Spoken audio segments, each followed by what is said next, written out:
다가오고 있습니다. 성탄절이 오면 우리가 자주 묵상하는 말씀 중에 하나이기도 하죠. 주님께서 우리를 어떻게 찾아오시는가라는 대목입니다.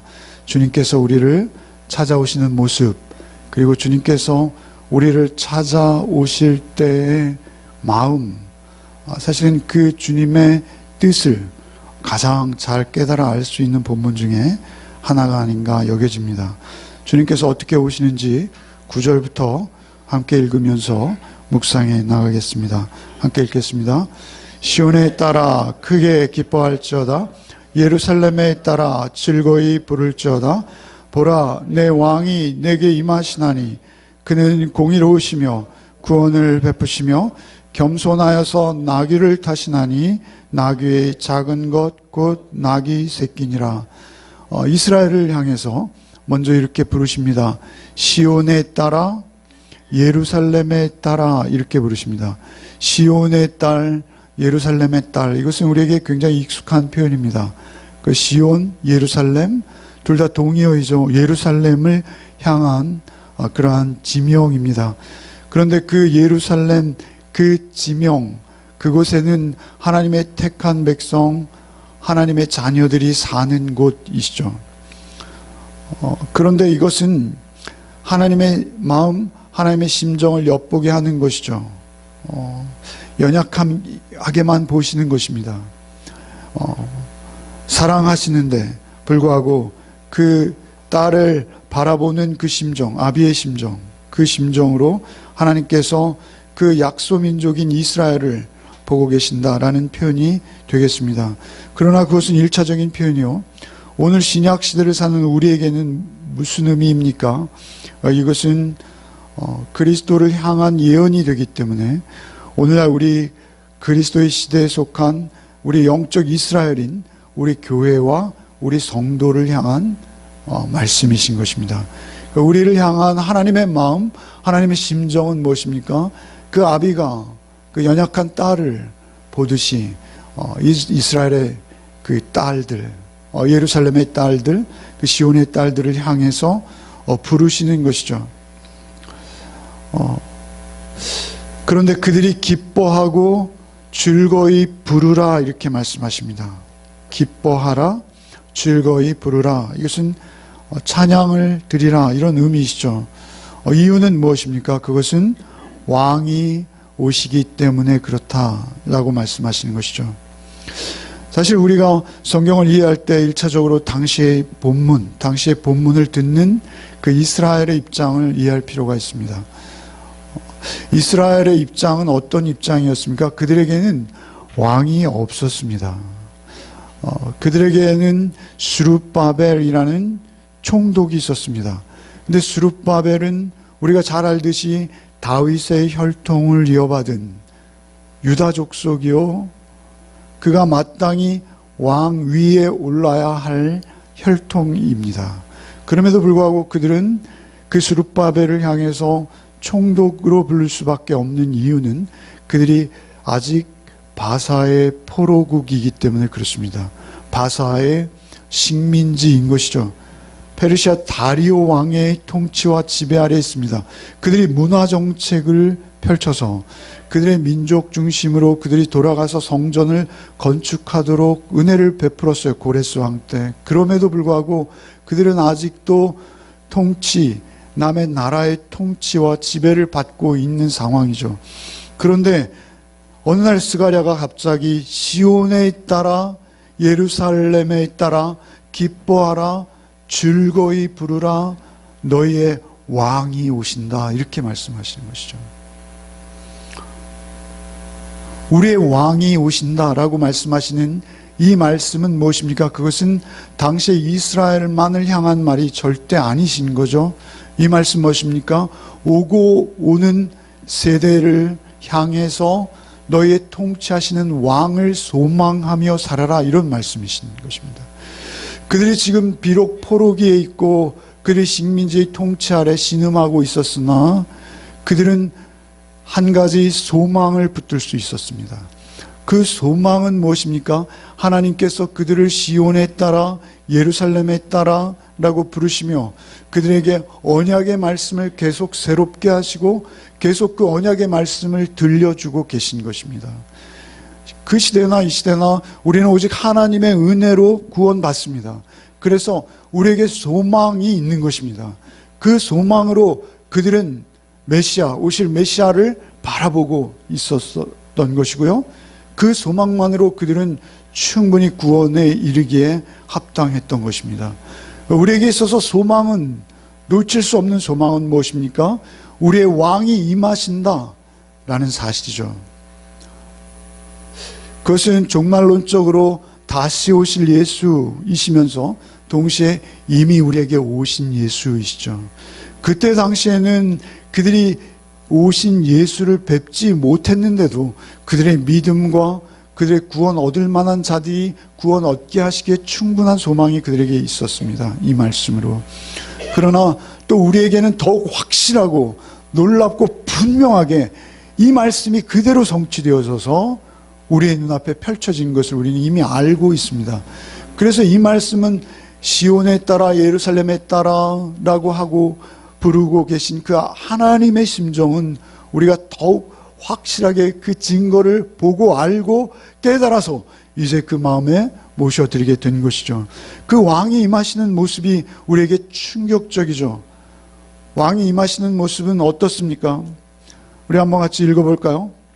시온에 따라 크게 기뻐할지어다 예루살렘에 따라 즐거이 부를지어다 보라 내 왕이 내게 임하시나니 그는 공의로우시며 구원을 베푸시며 겸손하여 나귀를 타시나니 나귀의 작은 것 곧 나귀 새끼니라.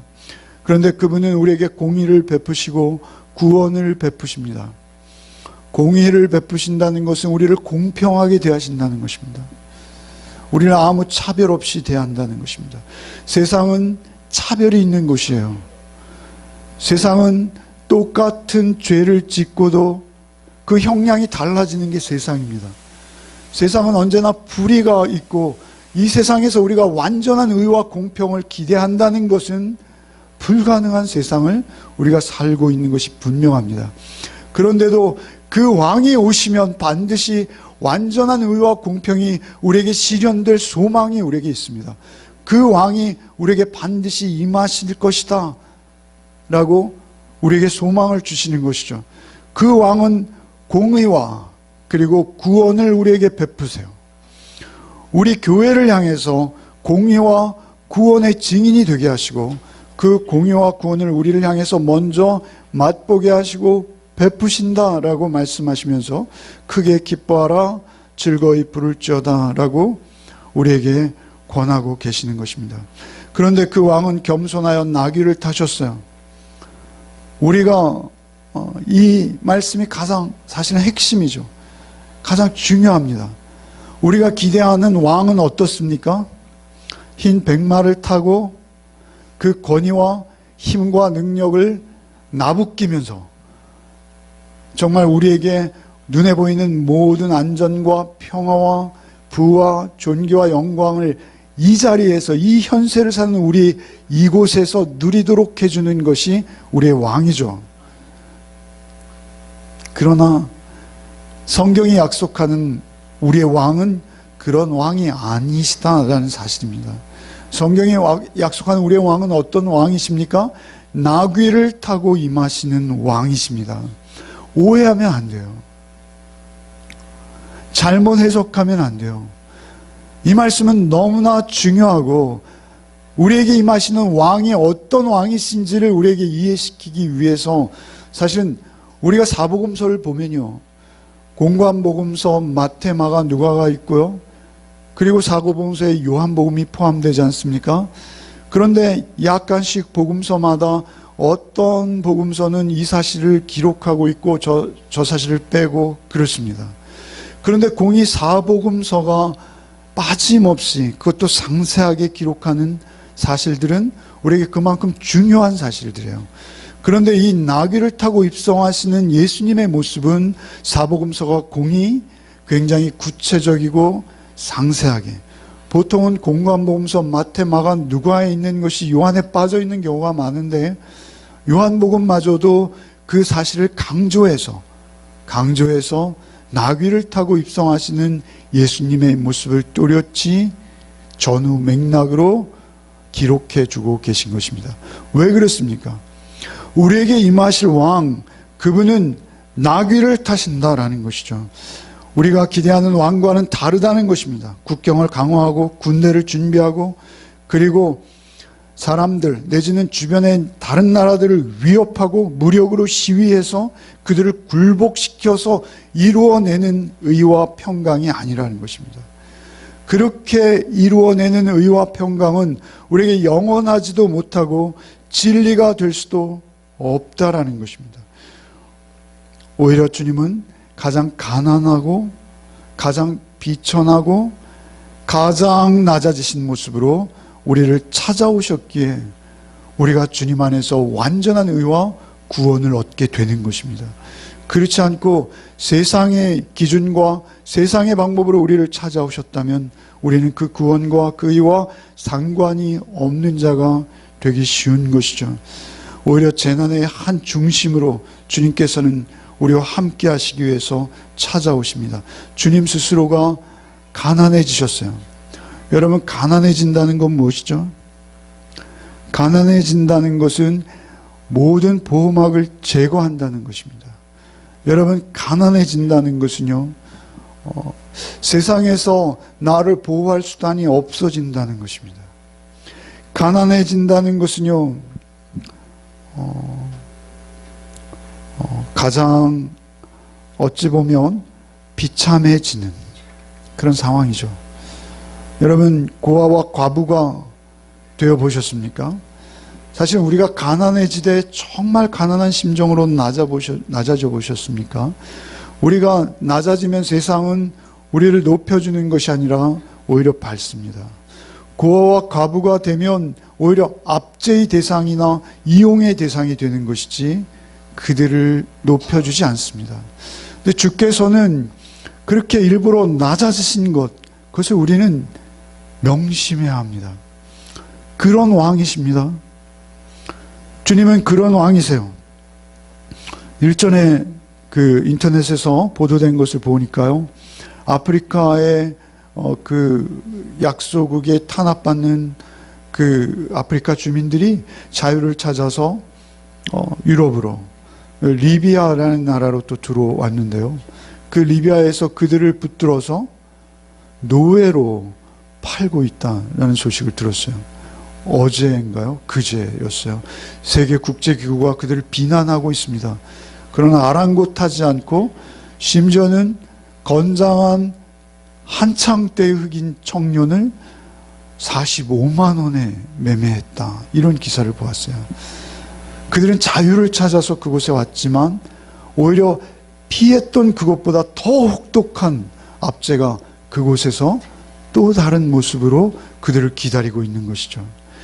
우리가 우리가 살고 있는 세상은 그런 세상이고, 가난하면 우리는 결코 보호받을 수 없을 뿐만 아니라 우리가 힘이 없어지면 없어질수록 오히려 더 압제와 착취의 대상이 되어질 뿐인 이 땅, 이 세상입니다.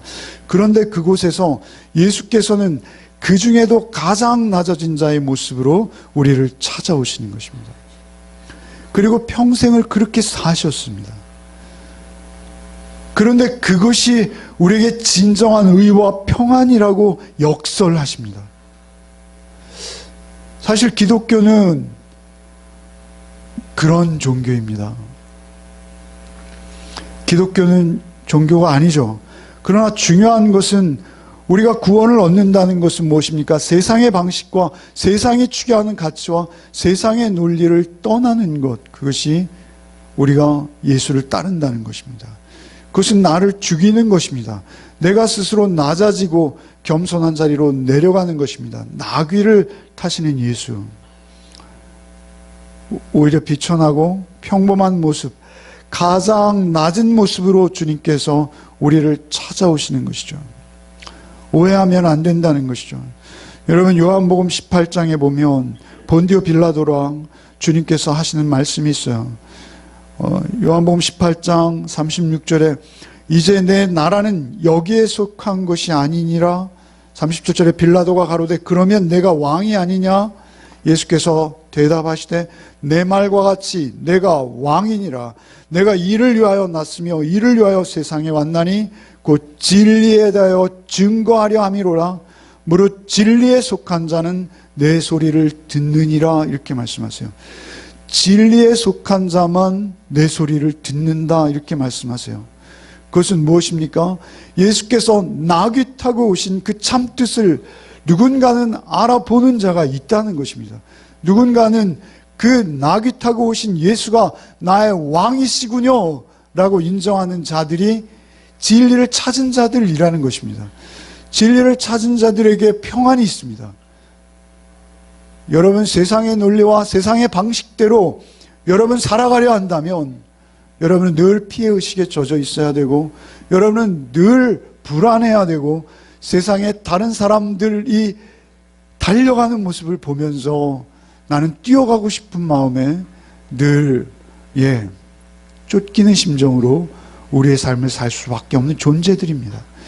우리에게 있어서 완전한 의와 평안, 하나님과의 온전한 동행, 그것은 내 안에 나의 그 옛 자아를 죽이고 주님 앞에 겸손히 낮아지는 것입니다.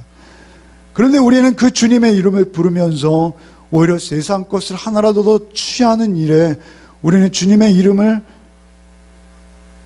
이용하는 자가 되는 것이 우리의 모습이 아닙니까?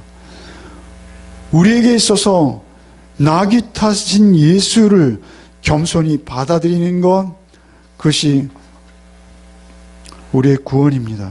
그 매여 있는 나귀, 그 나귀를 풀어서 가져오라 하시고 그 아무도 사람이 타보지 않은 그 암나귀, 그것도 아주 어린 나귀, 나귀 새끼, 그 나귀, 어린 나귀를 타시고 예루살렘을 찾아오시는 주님.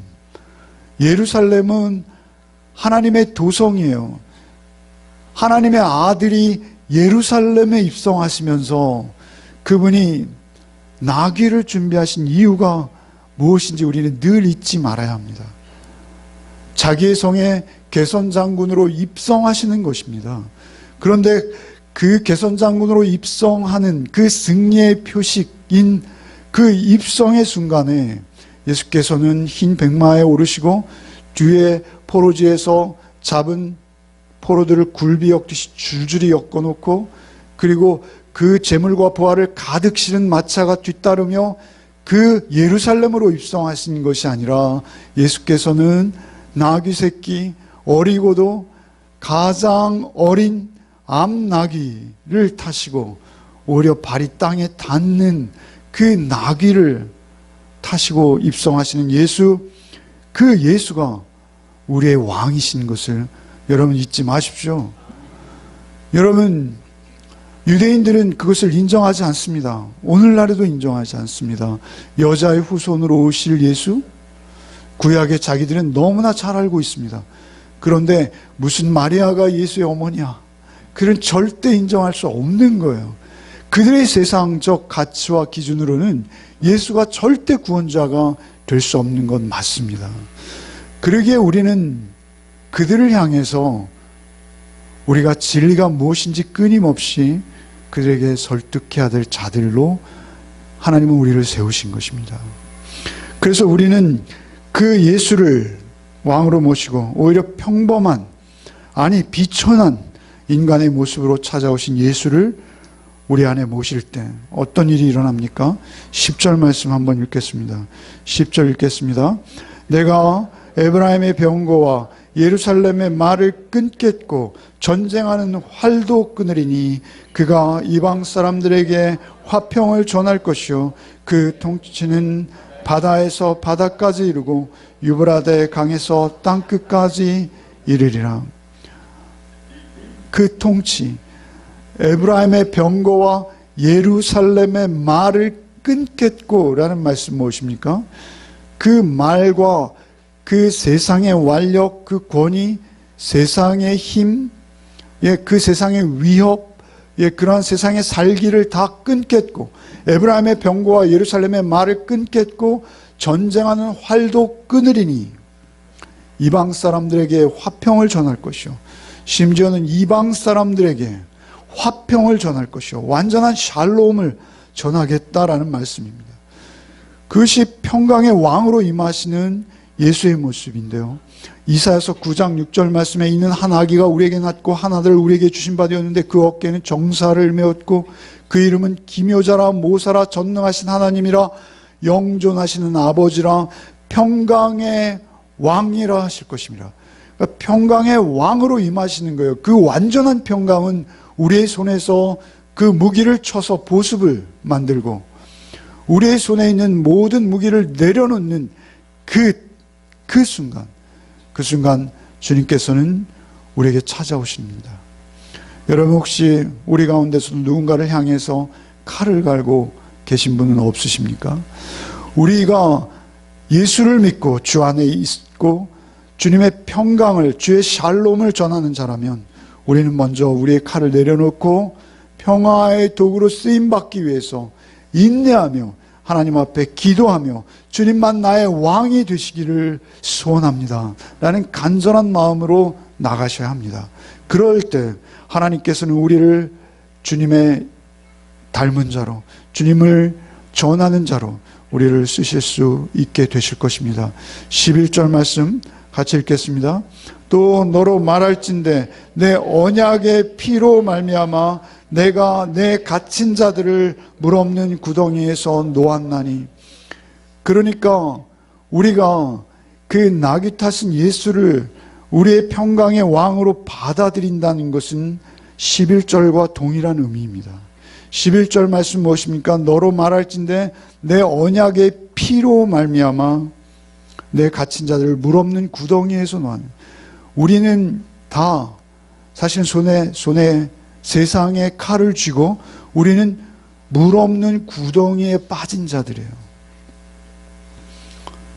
요셉은 말이죠. 요셉은 형들의 시기와 질투로 물 없는 구덩이에 빠졌어요.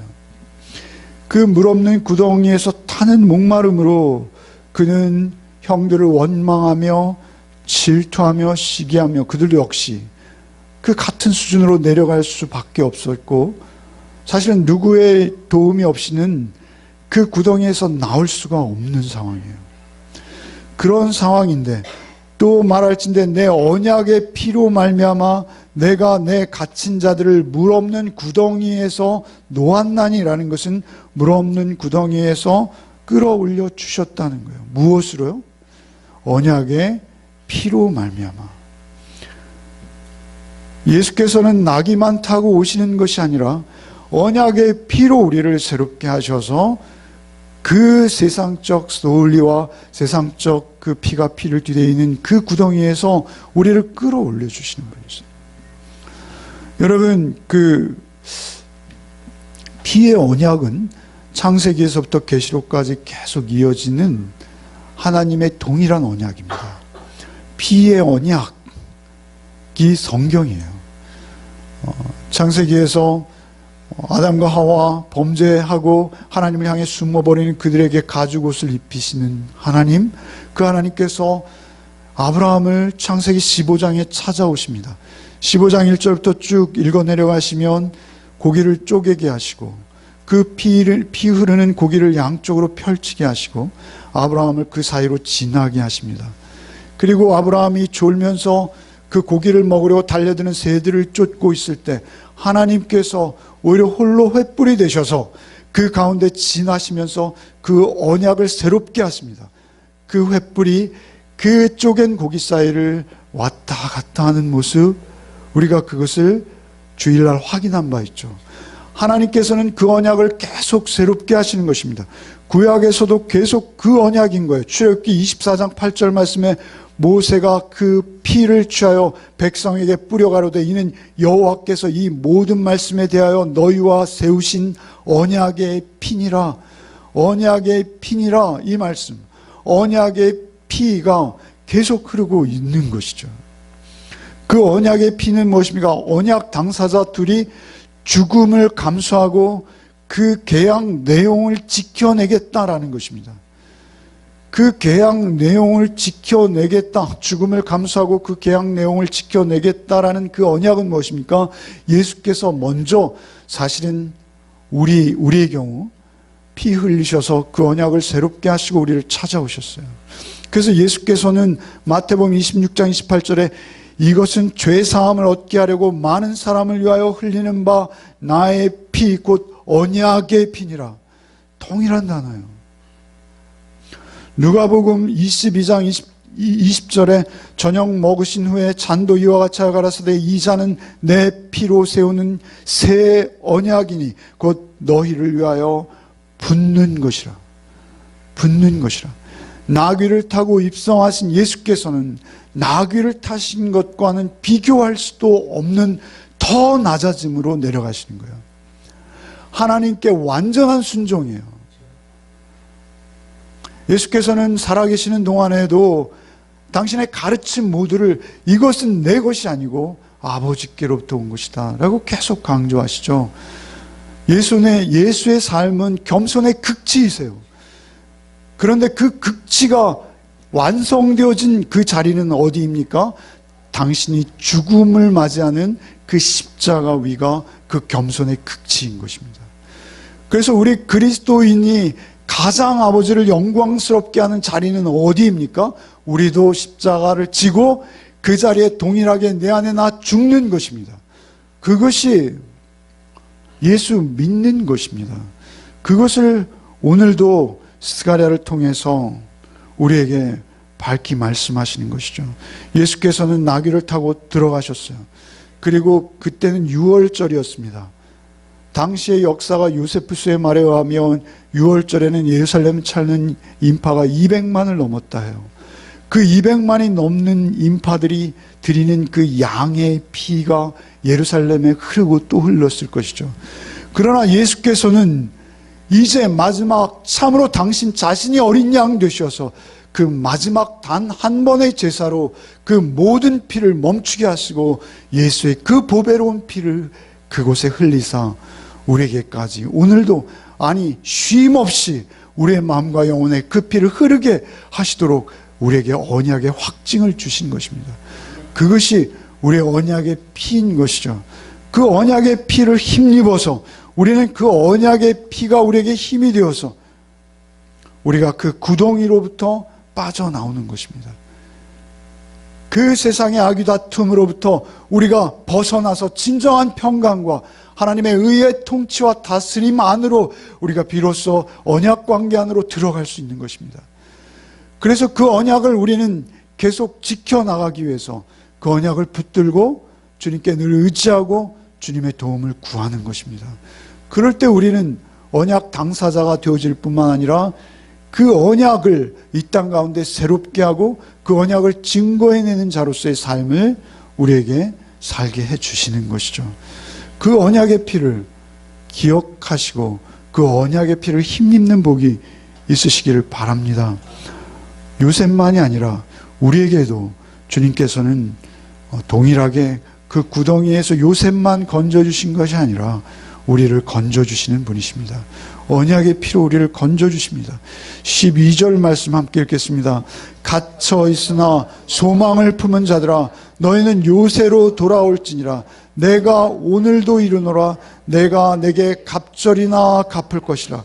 갇혀 있으나 소망을 품은 자들아. 갇혀 있어요. 갇혀 있다는 것은 무엇이죠? 우리가 구원을 받았어요. 그러나 우리는 아직도 죄와 사망이 종노릇하는 이 땅 가운데 우리의 발을 딛고 있습니다. 그래서 우리는 때때로 포로된 듯해 보여요. 그럼에도 우리는 그리스도인 한 가지 다른 게 있어요. 그 가운데 메시아가 오실 것이다라는 소망으로 스가랴 시대의 은혜로 하나님께 구원받았던 구약의 백성들처럼 오늘날 우리에게 있어서는 아니 이제는 더욱 또렷하게 보여진 하나님의 예언의 말씀이 스가랴의 예언의 말씀이 나귀 타고 오신 예수 그리스도 그리고 그분의 흘리신 보혈로 우리에게 언약되어서 언약 백성이 되어진 우리에게는 소망이 있다는 거예요. 갇혀 있으나 소망을 품은 자들, 갇혀 있으나 이 땅의 어지러운 그 피가 피를 뒤대이는 약육강식의 세상 속에 우리 살아가고 있으나 우리의 마음에는 그 소망의 언약의 피가 흐르고 있는 거예요. 그 언약의 피가 갇혀 있으나 소망을 품은 자들아 너희는 요새로 돌아올지라. 요새로 돌아올. 요새는 어디입니까? 예루살렘 산성이죠. 여러분, 예루살렘 산성은 아직 성벽이 없어요. 요새처럼 높은 망두도 없어요. 그러나 그 예루살렘이 상징하는 바는 우리가 무엇인지 뚝 아시잖아요. 오늘날 우리 교회입니다. 이 교회에는 언약의 피가 흐르고 있어요. 우리는 언약의 피를 함께 나누어 마시는 언약의 성찬 공동체입니다. 그래서 우리 안에 그 언약의 피가 흐르고 있고 그 언약이 계속 유효하기 때문에 우리는 그 언약의 피를 의지해서 늘 그 전쟁터 같은 세상 속에서도 주의 음성을 듣고 돌아오라 돌아오라. 언약 백성아 돌아오라. 여러분, 그 옛날 전쟁은요 육박전이잖아요. 막 싸우다 보면 악군이 누군지 적군이 막 흩어지고 있어요. 위기에 몰리고 있어요. 그때 군대의 장관은 어떻게 하는 것입니까? 돌아오라. 군기를 보라. 군기 밑으로 모여라. 너희 요새를 등지고 싸워라. 이렇게 계속 외치는 것이죠. 돌아오라 돌아오라.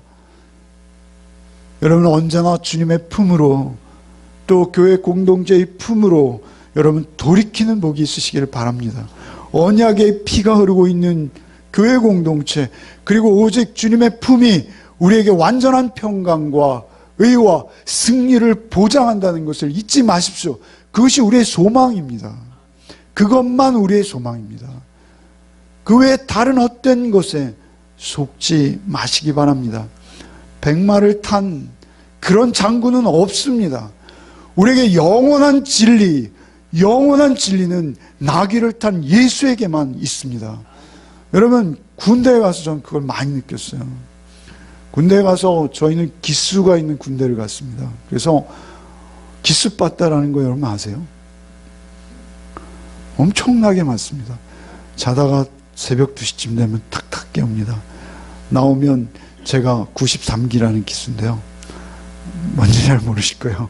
그런데 하여튼 기수대로 맞습니다. 맞으면 너무 분하고 그래서 잠을 이룰 수 없어요. 그것으로 우리를 통치하지 못한다는 것입니다. 우리의 마음은 오히려 더 큰 적대감만 있을 뿐이죠. 예수께서 우리에게 찾아오신 모습은 어떤 모습이셨습니까? 오히려 우리 비천함보다 더 비천한 모습을 가지고 우리를 찾아오셨습니다. 그리고 그 사랑으로 우리를 확증해내시고 진리를 우리에게 전해주신 것이죠. 그 진리는 무엇입니까? 너희 마음을 다하라, 성품을 다하라, 여호와 하나님을 사랑하고 그의 뜻을 행하는 일에 너희의 생명을 드려라. 이 피의 언약을 내가 나의 피로 너에게 먼저 세운다, 이 말씀이신 거예요. 그 피의 언약이 우리에게 왔습니다. 그래서 그 피의 언약으로 우리가 우리의 삶을 감당하고 살아낼 때 여러분의 가정에 평안이 있을 줄 믿습니다. 여러분이 속한 그곳에 하나님의 영광이 드러날 줄 믿습니다. 여러분이 더욱 포기하고 양보하고 더욱 내려놓고 낮은 곳으로 스스로 내려가시는 복이 있으시길 바랍니다. 그것은 우리의 힘으로 안 돼요. 훈련해야 돼요. 말씀으로 늘 나를 쳐서 복종시켜야 됩니다. 하나님께 기도하고 간구해야 돼요. 우리의 힘으로 능으로 할 수 없기에 하늘을 바라보게 하시는 것입니다. 하나님께서는 나귀를 타고 오셨어요. 나귀를 타고 오신 이유는 무엇입니까? 이 땅의 총과 칼로 안 되니 하늘을 바라보라 라고 우리의 시선을 하늘로 옮겨주시는 것입니다. 하나님께서 완전한 의와 통치로 우리를 다스릴 날이 반드시 올 것입니다. 그때 세상의 속은 자들은 땅을 치며 울 것이죠. 그러나 우리의 왕은 나귀 타시는 예수이신 것을 우리 늘 시인하고 살았기에 주 예수의 오시옵소서 라고 주님을 맞을 수 있게 될 줄 믿습니다. 그것을 우리는 늘 놓치지 말아야 합니다. 너희는 요새로 돌아올지라. 너희는 요새로 교회로 피하라. 그러면 어떻게 하시겠다는 것입니까? 내가 내게 갑절이나 갚을 것이라. 갑절이나 갚을 것이다. 예수께서는 그렇게 죽으심으로 우리에게 영원한 생명이 되셨어요. 여러분이 여러분의 삶 속에서 그렇게 여러분의 자녀 앞에서 죽을 수 있어야 하고요. 여러분의 직장에서 여러분의 속한 어떤 데에서든지 예수 쫓는 삶을 살으면 여러분의 존재는 그 모두의 마음속에 그가 구원을 받고 진리를 찾은 자라면 영원한 생명으로 남게 될 것입니다. 영원한 생명으로 남을 뿐만 아니라 우리는 참으로 진실하고 영원한 곳에서 우리가 영원히 얼굴을 맞대고 누리는 복까지 함께 받을 거예요.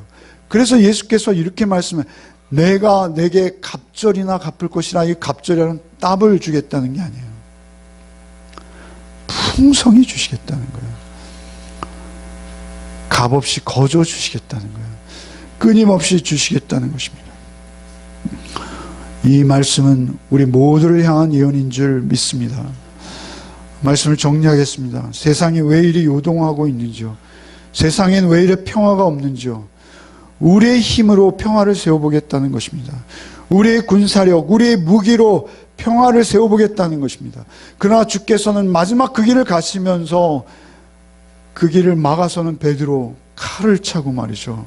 말고의 귀를 떨어뜨린 베드로, 그를 향해서 주님께서는 칼을 칼집에 도로 꽂으라 명령하시고 칼로 흥하는 자는 칼로 망한다라고 분명히 말씀하십니다. 베드로가 마태복음 16장에서 예수께서 내가 이제 죽을 것이다라고 선언하시자, 첫 번째 십자가 부활을 선언하시자 베드로가 안 됩니다. 주님, 나는 죽기까지 주님 앞에 주님을 막아서겠습니다. 주님 죽으시면 안 됩니다 라고 이야기할 때 예수께서는 사단이라고 베드로를 지칭하십니다. 우리의 사단적인 마음이 우리에게 있는 거예요. 여러분 핵무기를 개발한 가장 힘을 소유한 어느 나라가 있습니다. 전쟁을 통해서 핵을 쥐고 세계의 평화를 이루어 보겠다는 것이죠. 그리고 그들은 실제 전쟁에서 그 핵을 사용했습니다. 최초로 사용했죠. 그러나 아직까지는 그 이후에 사용된 적이 없습니다. 그러나 우리는 두렵고 떨리죠. 그것이 다시 사용되면 인류는 회복할 수 없는 재앙으로 접어들 것이 너무 뻔하기 때문에 그렇습니다. 어떤 한 나라가 그 힘으로 평화를 추구하겠다고 핵무기보다 더한 무기를 개발해 보십시오. 그러면 다른 나라들이 가만히 있겠습니까? 다른 나라들도 역시 자구책이랍시고 동일한 무기를 개발하게 되는 것입니다. 지금 열방들은 다 그 무기를 가지고 있지 않습니까? 그러면서 그 무기가 확산되는 것을 가장 두려워하는 나라 어느 나라입니까? 오히려 그 무기를 가지고 있는 나라가 제일 불안해하고 있는 모습 아닙니까? 우리도 동시에 불안해하고 있죠. 그것이 처음 비롯된 곳이 도대체 어디입니까? 그것이 사용된 것이 어디입니까? 이 모든 인류가 가지고 있는 이 핵을 동시에 폐기하자는 언약을 인류가 서로 세울 수 있을 것 같습니까? 핵을 확산하지 말자는 금지 조약은 맺었지만 그것이 우리에게 정말 실천될 수 있는 것입니까? 우리에게 있어서 가장 중요한 것은 무엇입니까? 그것은 지구상에 존재하는 어떠한 것도 우리를 재앙으로부터 지켜줄 것이 없다는 것입니다. 우리를 재앙으로 지켜주실 분은 오직 진리의 말씀으로 임하신 예수 그리스도만이 우리를 재앙으로부터 지켜주실 영원한 구원주가 되십니다. 그것을 우리가 오해해서요, 중세에는 정말 그리스도인들이 백마를 타고 예루살렘이라는 지역을 회복하겠다고 군대를 일으켰어요. 그것이 우리 기독교에 얼마나 흑역사로 남았습니까? 그것이 우리 기독교에 얼마나 치명타를 먹였고 우리 기독교의 복음이 전해져 가지 못하도록 방해하고 있지 않습니까? 지금도. 그런데 우리는 또 그러한 우리를 반복해서 경험하려고 하고 있는 건 아닌지요? 우리에게 있어서 가장 중요한 것은 무엇입니까? 하나님의 아들의 겸손한 모습을 보고 우리도 그 뒤를 쫓는 것이 우리에게 유일한 살 길이다 라고 주께서 우리에게 말씀하시는 것입니다. 우리의 개인적인 일이나 우리의 모든 삶이 그렇습니다. 예수께서 오셔서 그 일생을 살아가신 모습 한 대목 한 대목을 보십시오. 예수께서는 가난하고 가장 가난한 목수의 집에서 태어나셨습니다. 아버지의 일을 시중 들면서 사셨어요. 첫 설교를 하시면서 뭐라 하십니까? 가난한 자들은 복이 있나니 저들이 하나님의 나라를 소유할 것이요. 그것이 예수님의 설교의 첫 일성이었습니다. 예수님께서는 실로 그 삶 전체를 통해서 가장 가난한 자들에게 오히려 가서 평안을 전하시고 그들에게 치유를 전하시고 그들에게 회복을 전하셨습니다. 우리는 무엇이 진리인지는 분명히 알아야 합니다. 우리가 그런 삶을 살 수 없을지는 모르겠어요. 그러나 우리가 어떻게 살아야 되는지는 분명히 알아야 합니다. 그리고 그 안대로 우리가 살 수 있도록 하나님께 구해서 힘을 얻으셔야 합니다. 우리의 힘으로는 안 되기 때문에 그렇습니다. 주님께서는 입으로만 그렇게 하시는 것이 아니라 그 삶 전체가 온전한 겸손과 하나님 앞에서의 완전한 승복과 순종이었습니다. 참으로 어렵습니다. 살면 살수록 그러한 삶이 어렵다는 것을 하루하루 깨닫지 않을 수 없습니다. 그러나 능히 감당케 하시겠다. 주님 말씀하십니다. 그때마다 돌아오라. 그때마다 언약의 피를 힘입어 교회 공동체를 기억하라. 그리고 돌아오라. 그리고 너희가 그 언약의 피 안에서 그렇게 살 수 있도록 내가 큰 능력으로 너희와 동행하겠노라 라고 말씀하시는 거예요. 그래서 우리는 그 언약의 피를 날마다 우리의 문설주에 바르고 우리의 인방에 바르고 우리가 그 피를 날마다 바르면서 그 언약의 피를 의지해서 우리가 이 땅에 그리스도인으로 하나님의 임재를 경험하며 살 수 있게 하실 줄 믿습니다. 그래서 제가 묵도하면서 읽어드린 그는 근본 하나님의 본체시나 하나님과 동등됨을 취할 것으로 여기지 아니하시고 오히려 자기를 비워 종의 형체를 가져 사람들과 같이 되었고 사람의 모양으로 나타나서 자기를 낮추시고 죽기까지 복종하셨으니 곧 십자가의 죽으심이라. 이러므로 하나님이 그를 지극히 높여 모든 이름 위에 뛰어난 이름을 주사 하늘에 있는 자들과 땅에 있는 자들과 심지어 땅 아래에 있는 자들로 모든 무릎을 예수의 이름에 꿇게 하시고 모든 입으로 예수를 그리스도 주라 시인하게 하시고 하나님 아버지께 영광을 돌리게 하셨느니라. 그분께 영광을 돌리실 수 있는 진리를 깨달아 아셨습니까? 그렇다면 우리는 시온의 딸입니다. 우리는 예루살렘의 딸입니다. 기뻐하고 즐거이 부르며 나귀 타고 오신 예수를 여러분 앞에 날마다 높여드리는 삶이 되시기를 바랍니다. 그럴 때 하나님의 영광이 여러분의 삶을 통해서 증거되어질 줄 믿습니다. 우리는 그 삶을 살기 위해서 서로를 격려하고 서로를 위로하고 서로에게 소망을 전하며 그 사랑과 존경과 배려로 서로의 훈련에 도움이 되는 그러한 관계들을 맺어 가시기 바랍니다. 그거를 통해서 우리가 속한 공동체가 또 우리의 삶, 우리의 개인의 삶이 어떤 자리에 있든지 그 자리에서 내가 죽어지고 예수의 영광이 드러나는 복된 삶이 펼쳐지게 될 줄 믿습니다. 순교자들의 삶이 그랬고요. 또 참된 그리스도인들의 삶이 그 예수의 십자가를 지고 좁은 문 좁은 길을 뒤따라간 그들의 삶이었다는 것을 잊지 아니하시고 우리가 영원 가운데 그 기쁨을 기뻐하며 즐기며 주님을 찬양하는 자리에 끝까지 서시는 저와 여러분 되시기를 바랍니다. 주님 감사합니다. 인내하며 우리가 소망을 잃지 않고 주님만 바라볼 수 있는 마음을 우리에게 주시옵소서. 오직 언약의 말씀 안에서 이 전쟁을 승리할 수 있도록 주 여호와이신 성령으로 우리와 날마다 동행하여 주옵소서. 우리의 왕이신 주님께서 나귀 타고 오심을 잊지 않게 하시고 우리도 우리 스스로를 낮추사 나를 찾아오신 주님을 항상 우리 안에 왕으로 모시는 삶이 되게 하여 주옵소서. 주님을 새롭고 영원한 언약의 피를 쏟으신 우리의 왕으로 모시고 거룩히 구별되어 하나님의 성령으로 인치신 자, 그 언약의 피를 바르사 구별하신 자답게 살게 하여 주옵소서. 우리를 억누르는 무거운 짐 주님 앞에 다 내려놓고 겸손하고 또 만왕의 왕이 되신 주의 멍에를 같이 메고 이 세상 삶을 감당하는 우리의 한 주간이 되게 하여 주옵소서. 예수 그리스도의 이름으로 기도하옵나이다.